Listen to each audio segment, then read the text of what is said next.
Have you ever felt deep down that something was wrong, but still stayed? Did you still smile? Did you still believe it? Maybe what you called a gut feeling was just your soul trying to protect you. But the ego? The ego is afraid of chaos. He prefers the comfortable lie to the truth that crumbles the sandcastle. The soul perceives before betrayal, before the cold touch, before the absence disguised as occupation, before the "it's all right" that sounds like an empty echo.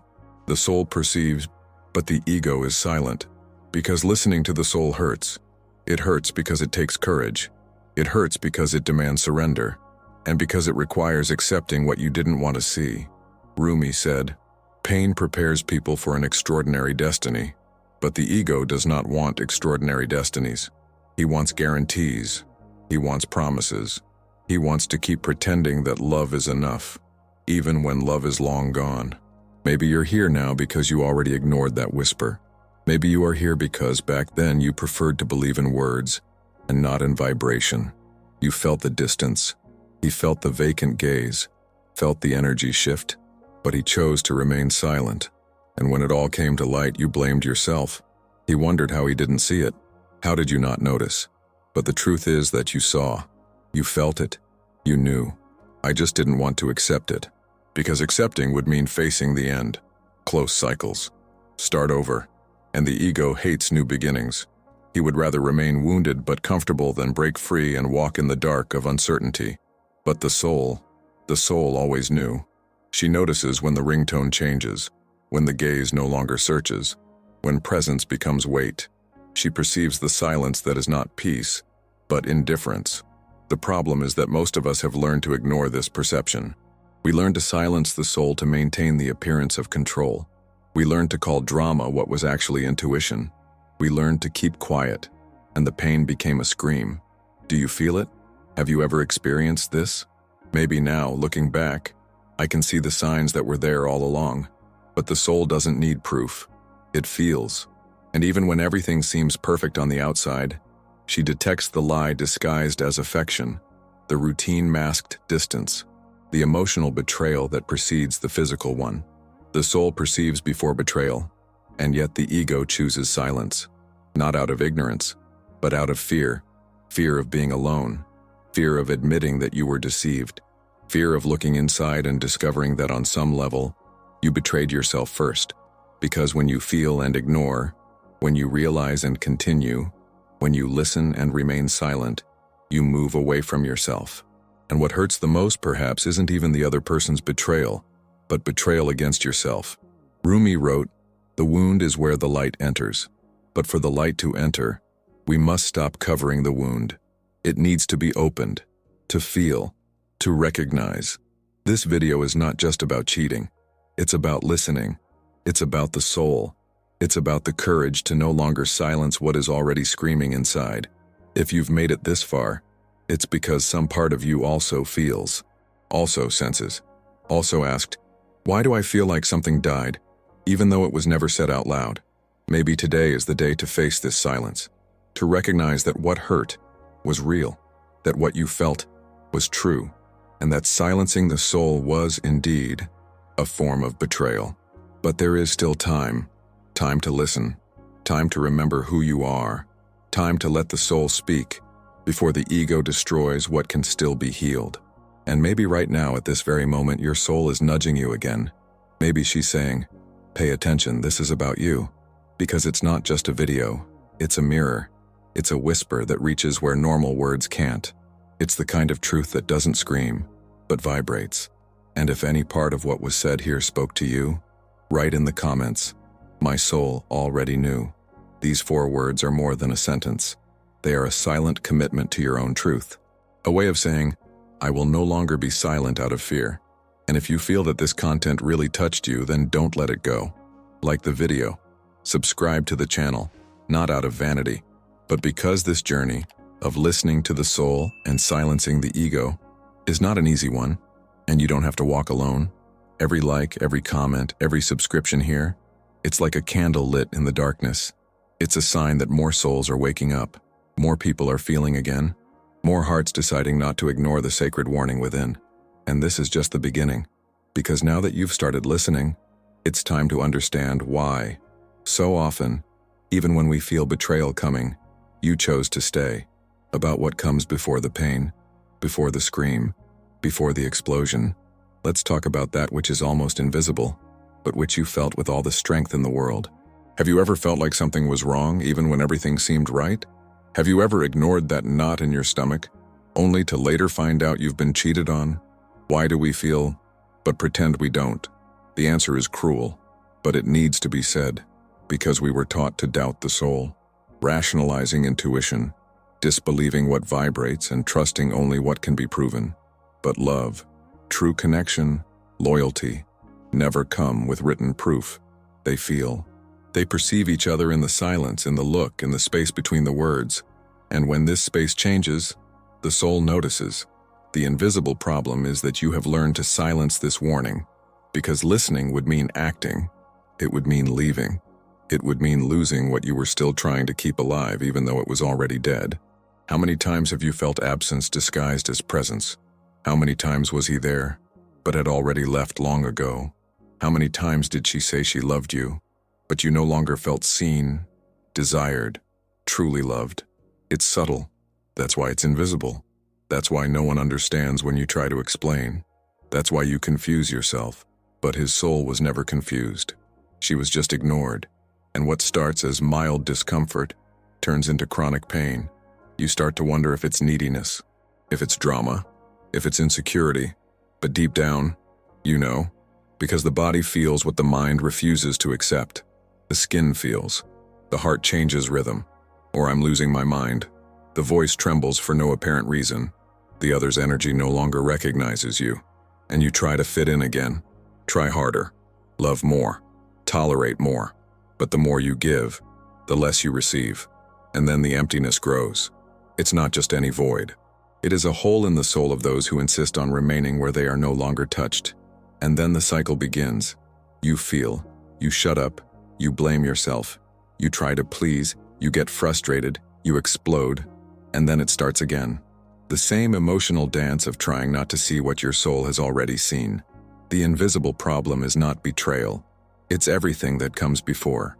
It is silent abandonment. It's the emotional disconnect. It is affection that has become an obligation. It is the presence that has become a disguised absence. You notice, but you don't speak. Or even speak, but apologize right after.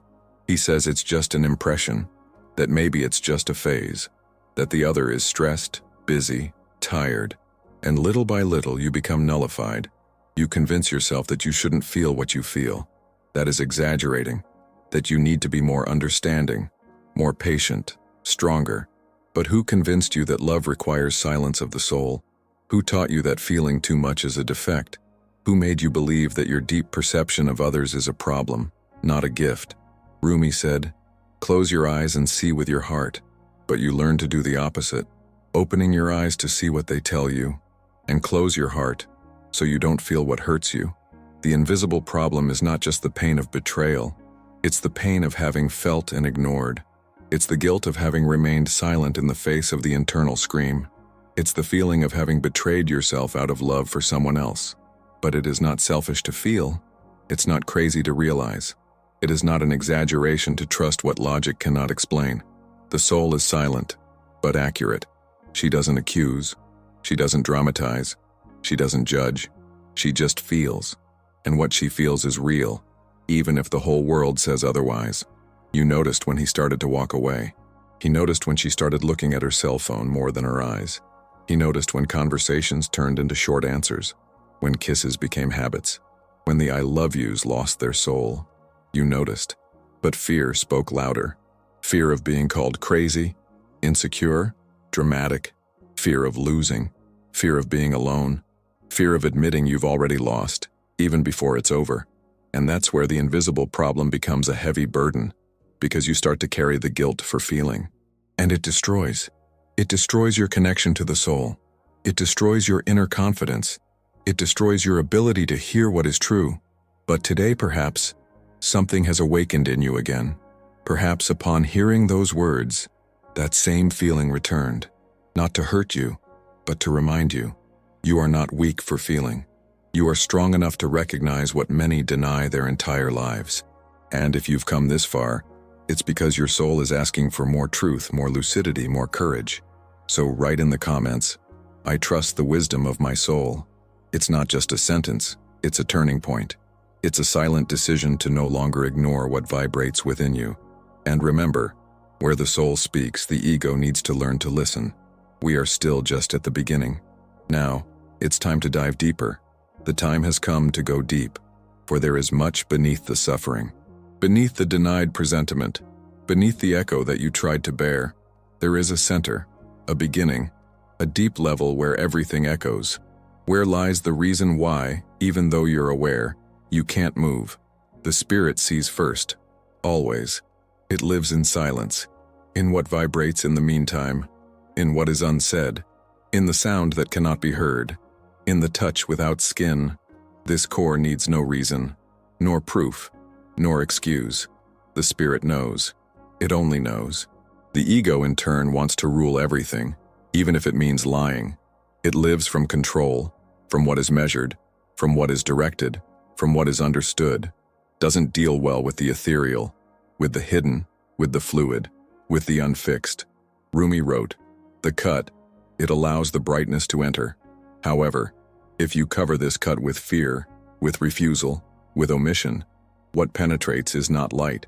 It is pain, contained pain, pain that did not flow, pain that you avoided feeling when it emerged, light, subtle. At this point, genuine insight into the depths of discomfort begins.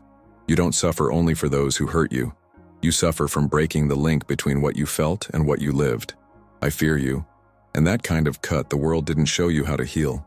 Many see suffering coming from outside, from the other, from the gesture, from the disappearance. But what if the worst suffering is what arose when you silenced what you understood? What if your core didn't give in because of what they did to you, but because you ignored your genuine feelings? This background lies in the imbalance between perceiving and moving. When you hear the inner cry but don't defend yourself. When you feel, but deny. When the interior groans yet you say, "If I speak, I see myself fragile."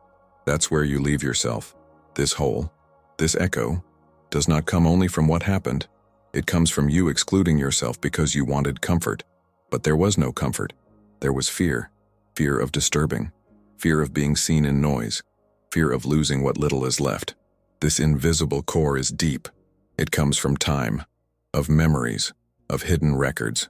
You grew up believing that feeling would be a mistake, that listening to this inner center is an illusion, that being intense is a burden.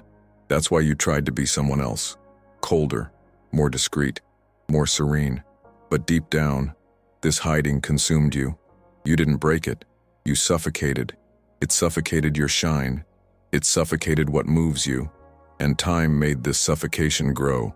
The world, by mercy, messes with what you protect, sends losses, sends disappearances, sends silence, not for punishment, for mercy's sake.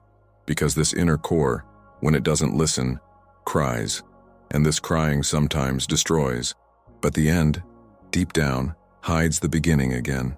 Do you notice that touch? That subtle request that comes from within? It's not an end. It's an impulse. Return impulse. Return to the center. Return to what you always felt. Return without filter. This subtle core cannot be resolved with escape. Not even with another body. Not even with illusions. It only dissolves with eye contact. With silence. With ear. Truly, in that silence resides the sound you denied. He said, "Running away hurts." He said, "You deserve it so much." He shouted, "Don't disappear from you." Your core doesn't want to fight back, doesn't want to return pain, just wants to start over. You want it. Your genuine being. This return only occurs when you focus on that beginning. Not just what withered, not just what collapsed. Your seal not alone. At the exact point where you stopped protecting yourself, at this point lies your renewal. It is at this point that you no longer need to look outside. You recognize within. You shine from within, not for hiding the cut, but for having recognized him. The spirit sees everything. The ego fears losing. And you, in this environment, have a choice. Choose to feel. Choose to follow what you perceive. Choose to be, not hide. And who knows? At this very moment, you might see yourself in that mirror. Who knows? Maybe you'll finally decide to retreat. Collect your feelings. Collect your gift. Collect that core that never left you. If this touched you, write in the comments, "My center protects me." Write, loosely, with your chest, with that background that insists on touching you. Come with me because there is a secret few see, a hidden code that pulses within you, invisible on the outside but clear on the inside. This code is not learned in a book nor found in advice. It lives in the silence between what you feel and what you keep silent. It is yours. It always has been, but you were trained to doubt it. What no one told you is that this code is called intuition, and intuition is not supposition. It is not exaggeration. It is not insecurity. It is the language of your spirit. It is the way your essence warns you when something is wrong. It is the whisper that comes before the scream, because the spirit does not sleep. It feels, even when you pretend not to. It senses the separation before the goodbye. It sees the disconnect, even when everything seems normal. And if you insist on ignoring this whisper, life screams. It screams loudly. It screams through pain. It screams with breakups. It screams with losses. It screams with heavy silences. Life screams because you didn't listen, because you chose to remain silent when everything inside you begged for a voice. And herein lies the hidden key. True betrayal isn't from the other. True betrayal is when you remain silent knowing you already knew. It's when you feel it and still choose to stay. You choose to pretend you didn't see it. You choose to justify, soften, protect what has already hurt you. Real pain isn't just about what they did to you. It's about you ignoring your own truth, having folded, shrunk, suffocated in the name of a bond that only existed in your hope. You felt it, and this feeling is your sacredness, your gift, your point of connection with the whole. But you doubted it. You convinced yourself you were exaggerating, that it was just a phase, that it was all in your head. But it wasn't, it never was. It was your soul crying out for help. It was your core begging to be heard. You didn't break because of the end. You broke because you betrayed yourself before the end arrived. You broke because you remained silent when everything inside you told you it was time to leave. And now, even with everything exposed, you feel that what hurts most is not the loss, but your own omission, because you saw yourself. You perceived yourself. You just didn't have the courage to truly listen. And that consumes you. Because when you betray yourself, you have nowhere to run. The other person can leave. The other person can disappear. But you stay with yourself. You stay with the echo. You stay with the emptiness of someone who knew but pretended not to. You stay with the guilt of having been complicit in your own silence. This is where everything changes. When you understand that your suffering didn't begin with the other person's gesture, but with your first impulse to remain silent, with your first attempt to disguise your discomfort, with the first, "It's okay," you said when nothing was. The hidden key is this. Listen to your soul before it needs to scream. Listen to your truth before life forces you to see. Because every ignored pain turns into rupture. Every denied intuition turns into loss. And every silenced truth returns one day as a consequence. You don't need to live repeating this cycle anymore. You don't need to keep begging for crumbs of presence where you should be whole. You don't need to doubt what your body feels, what your chest pulses, what your silence reveals. You're not going crazy. You're not exaggerating, you're just sensitive. And sensitivity isn't weakness. It's wisdom. It's vision. It's your most accurate compass. It's your map. And when you abandon that map, you lose yourself. When you decide to rely only on the external, you disconnect from what truly matters. But there's still time. Time to reconnect. Time to reverse this process. Time to go within. To rebuild your bond with yourself. To rebuild your trust in what you feel even if no one understands. Because it's not about convincing others. It's about respecting your feelings, honoring your soul, choosing your spirit as your guide. And if you've come this far, it's because your soul is tired of being ignored. Your silence has become a burden. Your body can no longer bear to swallow what needs to be said. And the most beautiful thing is that, deep down, you always knew. You just needed these words to remind you. You just needed a mirror that told you, you don't need to deny yourself anymore. And if this touched you deeply, if something inside you was awakened by each word, write in the comments, "My silence no longer denies me." Because when you write this, you break a cycle. You affirm you're listening. You choose, silently and powerfully, not to abandon yourself again. And the journey continues, because now that you've listened, you need to see. Maybe you've experienced it.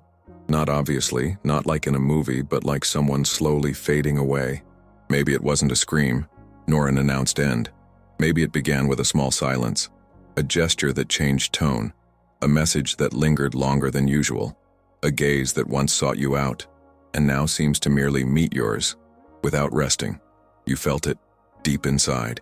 In the deepest part of your soul, something stirred, a discomfort you couldn't name, a feeling of absence, even with the other person present, and yet, you chose to trust. You told yourself it was just a phase, that it was normal, that every relationship goes through moments like this. You said this because you didn't want to face the truth that was already knocking at your door, because listening to your soul takes courage, and in that moment, you just wanted to avoid the pain. Your ego kicked in, and with it came the talk of control, logic, and it's no big deal. But it was, and you knew it. Over time, the signs became more evident. The words began to sound rehearsed. The touches became more distant. The warmth that once enveloped you was replaced by a lukewarm, almost automatic presence. And you noticed it again. You felt your body react. You felt the energy shift. But you stayed there. You stayed because there was still affection. There were still memories. There was still a thread of hope. But what there really was fear. Fear of admitting the connection had been broken. Fear of admitting you were no longer a priority. Fear of facing the emptiness that would come after the separation. And so you tried again. You gave a little more of yourself. You withdrew a little more. You silenced the scream that was coming from within again. Because what hurt more than being betrayed was the idea of being alone, of accepting that the other person no longer felt the same way, of facing that, even giving everything, it wasn't enough. And then came the moment of truth, the day the betrayal stopped being intuition and became reality. Maybe you saw a message, maybe someone told you, maybe the other person's silence itself gave you away. And there, faced with confirmation, the world didn't fall apart as you expected, because your soul already knew. What fell was the armor. It was the wall you built to keep from feeling. What fell was the illusion you'd held onto for too long. And in that moment, the pain wasn't just from the other person's lie. It was from your own denial. It was from the memory of every night you felt and remained silent. Of every day your body trembled but you smiled. Of every conversation where you suppressed the urge to say, I know.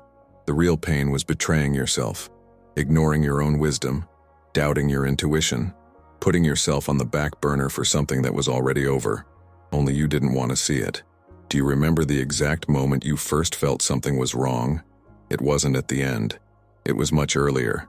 It was when the other person stopped truly listening to you, when their presence became a disguised absence, when the details changed but you forced yourself to pretend nothing had changed. That's when the pain began, and it built, layer upon layer, until it burst forth in the form of a rupture. This story could be yours. It could be a chapter of your life that you try to forget, but that still hurts, because until you listen to what your soul tried to say back then, the wound remains open. And no matter how many relationships come afterward, until you reconnect with your inner listening, the pattern repeats itself. You can change people, move to a new city, change your routine, but the pain returns in the same place, when you feel it and don't listen. Perhaps now, looking back, you realize that trusting wasn't weakness. It was fear. It was need. It was the genuine desire to be loved. But the mistake was trusting the other person more than yourself. It was believing in the rehearsed gesture and ignoring the genuine signal from your body, your heart, your energy field. You weren't foolish. You taught yourself to doubt. And perhaps today, with this new awareness, you'll understand that you no longer need to be silent, that you no longer need to be loyal to pain, that you no longer need to choose silence when your soul is screaming. Because true healing begins the moment you stop negotiating with what has already died. When you stop asking for proof and start trusting your feelings. If you've experienced this or are experiencing it now, know that pain doesn't define you. What defines you is what you decide to do with it. You can continue to remain silent, or you can finally give voice to what was clear from the beginning. You can use this pain as a chain, or as a bridge. And even if the whole world says it's an exaggeration, that it's drama, that it's all in your head. Your soul knows. And it makes no mistakes. If this moment in the video spoke to you, if something inside you moved, write in the comments, "I listened to myself first." This sentence is more than words. It's a commitment. It's enough. It's a return to your truth. And we're not done yet. You're not here to be silent. You never were. You didn't come into this world to stifle your intuition, to ignore your body's signals, to lie to your soul just to keep up appearances. You came to awaken. And awakening hurts, because it forces you to see everything you tolerated out of fear, everything you held on to out of habit, everything you accepted in the name of a love that no longer existed. The world tries to silence you. The external voices demand that you smile, that you pretend, that you remain functional, even when everything inside you begs for change. But the soul doesn't respect social rules. The soul doesn't follow conventions. The soul only bows before the truth. And your truth needs space. Rumi said, "Don't settle for stories of how things happen to others. Awaken your own legend."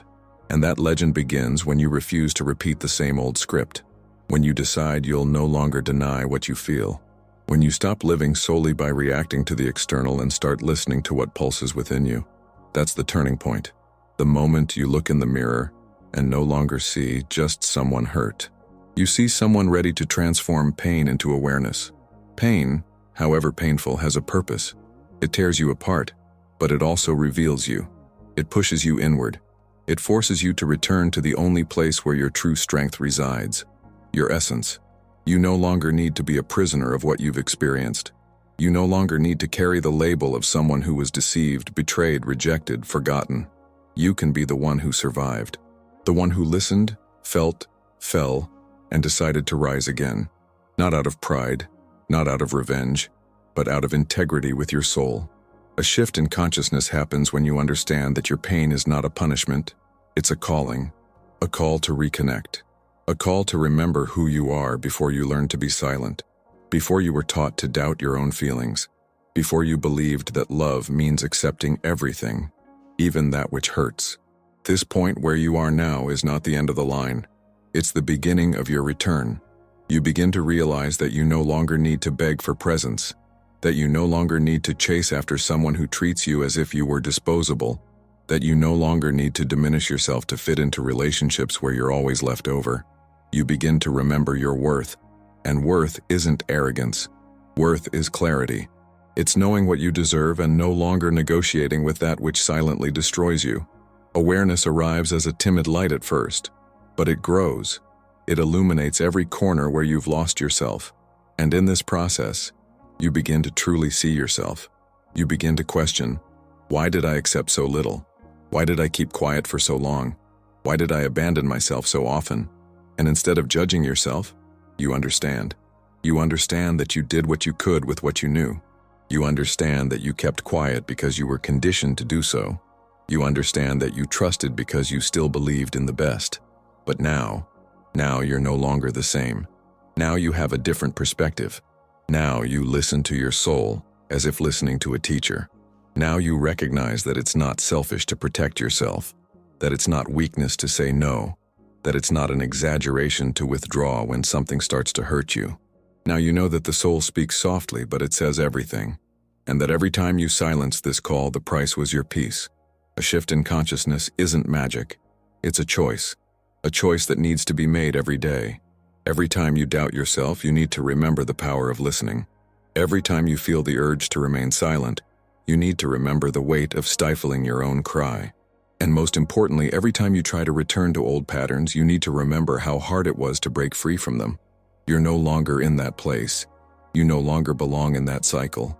You're no longer the version of yourself that begged for attention, that accepted less, that doubted your own feelings. You're at a different point in your journey now, and that point demands presence. It demands truth. It demands commitment to your soul, above all else. And yes, it will hurt. It hurts to leave the familiar. It hurts to say goodbye, even when the other person was long gone. It hurts to break promises you made to survive. But between continuing to deny yourself or beginning to rebuild yourself, the soul will always choose reconstruction, because it knows this is the only path that frees you. Maybe you're feeling this shift now. Maybe you're scared, with doubt, with that mix of pain and relief that only those who are awakening understand. And that's normal. Awakening is silent but never light. It demands surrender. And you are surrendering. You are choosing yourself. You are finally returning to the place you should never have left, listening to your deepest truth. If this moment in the video touched you, if you feel that something inside you is changing along with these words, write in the comments, "I woke up to myself." Because sometimes, all your soul needs is to know that you finally heard it. And we keep going. Because this turning point is just the beginning. If you've stayed this far, it's because some part of you was touched by this message. And if your soul listened, then this video fulfilled its purpose. This is a space where pain becomes poetry, where silence finds voice, where the soul, tired of being silent, can finally breathe. And if this journey spoke to you, if each word reconnected you with something forgotten within yourself, subscribe to the channel. Here, each video is a step back to yourself, a reminder that you were never alone. If you made it to the end, leave a like, not out of habit, but as a gesture of presence, a sign that you were here with all your heart. And now, don't stop here. The next video is already on the screen. It is a continuation of what your soul needs to hear. Click and continue listening to what, deep down, you always knew.